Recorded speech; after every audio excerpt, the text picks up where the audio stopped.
Everyone, welcome back to my channel. मी स्वाती, माझ्या Vikurade family या यूट्यूब चॅनलमध्ये आपलं स्वागत करते। अँड कशा आहात तुम्ही? मस्त आहात ना? मस्तच राहा, मजेत राहा आणि घरातच राहा। आता मी तुम्हाला घरातच राहा असं सांगून मी कुठे जाते?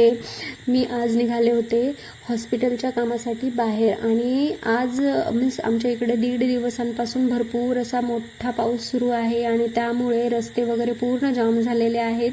तरीही माझं हॉस्पिटलचं काम होतं म्हणून आम्ही बाहेर निघालो। आणि बाहेर निघालो तर काय, मला आता मी जे झाड पैसे देऊन आणत होते ना, ते मला आज इथं एका शाळेच्या बाहेरनं भरपूर प्रमाणात वाढलेलं दिसलं। आणि माझी ती झाड पाहून काही खुशीच आवरत नव्हती। आणि मी आहे ना पटापट जेवढे हात मारता येईल ना तेवढे हात मारले, का तर ते झाड आहे ना मी पैसे देऊन कितीतरी आणत होते आणि ते मला फ्री मिळत होतं। तर फ्रीची वस्तू कुणाला नको वाटते। तर मी असा छान थोडासाही वेळ न लावता आहे ना पटापट ती झाडे उचलली आणि मग थोडा वेळ आहे ना, आता बाहेर निघालो होतो आणि सकाळी जेवण करून सुद्धा निघालो नव्हतो म्हणून थोडंसं असं बाहेर लाईट खायला घेतला। तर मी काय याच्यातलं पोटभर खाल्लेलं नव्हतं, कारण माझी ऑलरेडी तब्येत ठीक नव्हती आणि त्या तब्येतीसाठीच आम्ही आज हॉस्पिटलला जाणार होतो। आणि हा आहे आमच्या नांदेडमधील सर्वात मोठा मोंढ्यातील गणपती। इतका विशाल होता, मी याला अक्षरशः वरमान करून पाहत होते। खूप सुंदर सुद्धा होता। 2 दिवसाच्या पाण्यामुळे एवढा सारा पूर आलेला आहे। बापरे, किती पाणी आहे।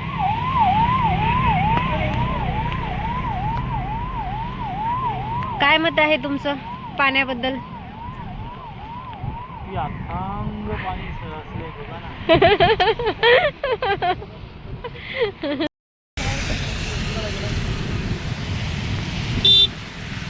नांदेडमध्ये 2 दिवसापासून कंटिन्यू पाणी आहे आणि पावसामुळे नदीला पाणी पहा किती वर आलेलं आहे। इथं पुरा पूल आहे ना, पुलाच्या थोडंसंच खाली आहे आता हे। आणि खूप लोक इथं येऊन गणपती सुद्धा विसर्जन करत आहेत।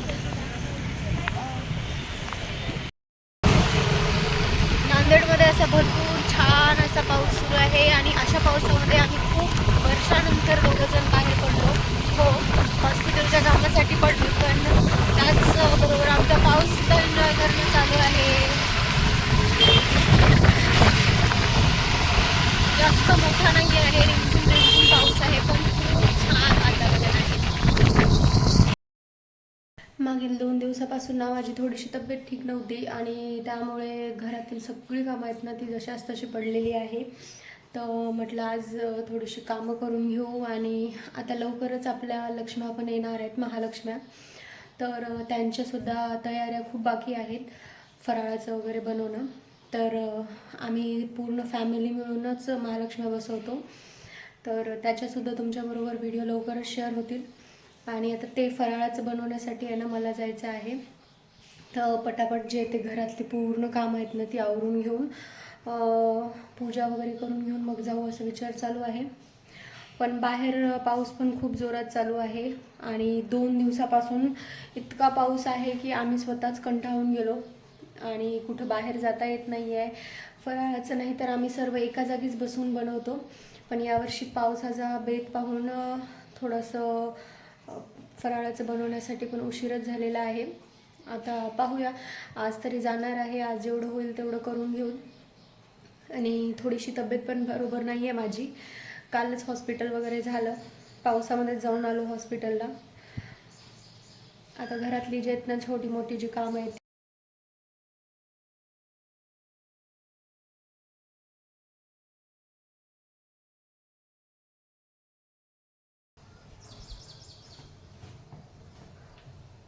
गेल्या 2 दिवसांपासून जे पाऊस सुरू आहे त्याच्यामुळे घरामध्ये भरपूर असे कपडे ना धुवायचे पडलेले आहेत।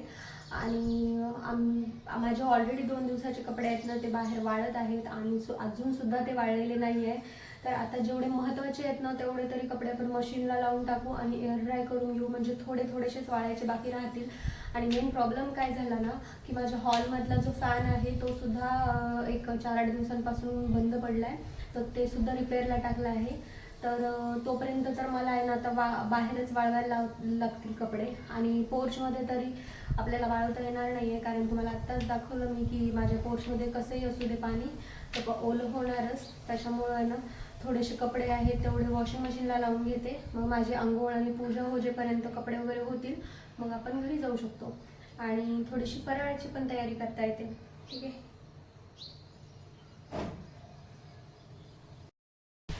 थोड्या वेळासाठी पाऊस बंद झाला होता तर छान वाटत होतं आणि थोडंसं ऊन पण पडून गेलं, पण अजून परत पाऊस सुरू झालेला आहे.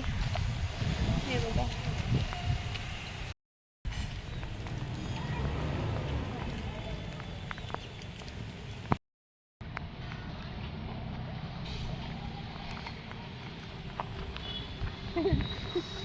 पावसाचं पाणी किती जमा झालं.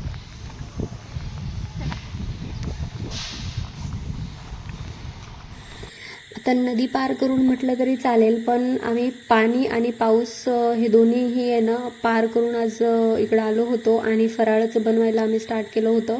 आणि फराळाचं बनवण्यासाठी आहे ना इथं आम्ही सर्वात पहिले सर्व आहे ना पीठ जे भिजवून ठेवायचे पीठ असतात ना ते सर्व चुरून वगैरे घेतले. आता ते काम तरी सासूबाईच करतात, मला अजून काही तेवढं कळत नाही त्यातलं.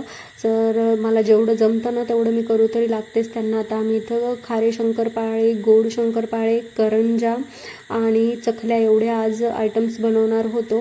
पाहू आता यातले कितीपर्यंत सक्सेस होतात आणि काय नाही. तसं तरी आमचं काम चांगल्या स्पीडमध्ये चालू होतं आणि इथं आहेत ना मीन्स त्यांनी असं छान असं लाटून वगैरे देत होते आणि असं मी कटिंग वगैरे करून घेत होते आणि नंतर मी ना पटापट हे सगळं तळायला वगैरे घेतलं. आणि त्याच्यासोबत आहे ना मुलींची सुद्धा भरपूर याच्यामध्ये लुडबुड चालू होती. मीन्स त्या कुठलाही एक चान्स सोडत नव्हत्या की मध्ये मध्ये मध्ये मध्ये करण्याचा, आणि कितीही जा म्हटलं तर जात नव्हत्या. आणि जर आज यांची शाळा असती ना तर आज आम्हाला एवढा जास्त प्रॉब्लेम झाला नसता, पण आज ना भरपूर पाऊस होता आणि पावसामुळे आहे ना आज गव्हर्नमेंट डिक्लेअरच शाळेला सुट्ट्या होत्या, तर त्यामुळे ह्या दोघी सुद्धा घरीच होत्या. आणि जर ह्या नसत्या ना तर आमचं काम कदाचित याच्यापेक्षा जास्त फास्ट झालं असतं. आणि एकीला आहे ना मीन्स एकीने मदत केली की दुसरीला सुद्धा मदत करायची असते, पण आता त्यांना हे कोण सांगणार की हे त्यांची मदत होत नाही तर आमचं काम वाढवणं होते आणि धिंगाणा जास्त करणं होते.